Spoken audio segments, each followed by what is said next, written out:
এই এসআইআর অন্তত আমি যে দলটা সমর্থন করি সেই দলটার মতে এই এসআইআর এর অন্যতম উদ্দেশ্য, একমাত্র উদ্দেশ্য নয় কিন্তু অন্যতম উদ্দেশ্য, বাংলাদেশ থেকে যে মুসলমান অনুপ্রবেশকারীরা ঢুকেছে, চোরা পথে ঢুকেছে এবং তারা ভোটার তালিকায় নিজের জায়গা করে নিয়েছে, সেই জায়গা করে নেবার ব্যাপারে যারা তাদের সমর্থন দিয়েছে, এই পুরো ব্যাপারটাকে জনসমক্ষে আনা এবং এদের নাম একেবারে নির্দ্বিধাভাবে কেটে দেওয়া। এছাড়া আছে ডুপ্লিকেট ভোটার, মৃত ভোটার,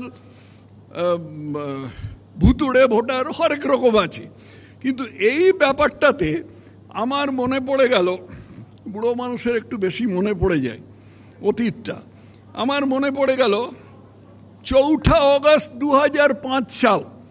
4 অগস্ট 2005 সালে লোকসভায় আমাদের মাননীয় মুখ্যমন্ত্রী যখন তিনি এনডিএর সমর্থনে সেখানে ছিলেন, অর্থাৎ বিজেপির সমর্থনে ছিলেন, সেখানে মুখ্যমন্ত্রী কিছু বলতে চেয়েছিলেন এই অনুপ্রবেশকারীদের সম্বন্ধে। বাংলাদেশি মুসলমান অনুপ্রবেশকারী যে ভারতের বা বিশেষ করে পশ্চিমবাংলার জনতার বা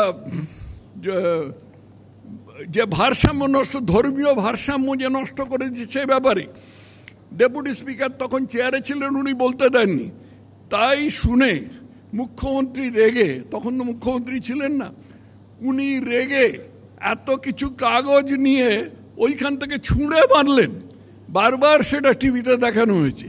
আজকের দিনে এ সমস্ত গোপন করার কোনো সুযোগ নেই। তখন ছুঁড়ে মারলেন, তখন তিনি বাংলাদেশি অনুপ্রবেশদের বিরুদ্ধে ছিলেন, এখন তিনি বাংলাদেশি অনুপ্রবেশের সপক্ষে আছেন।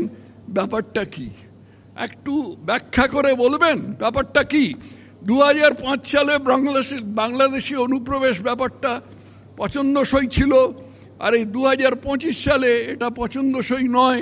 এই ব্যাপারটা কি?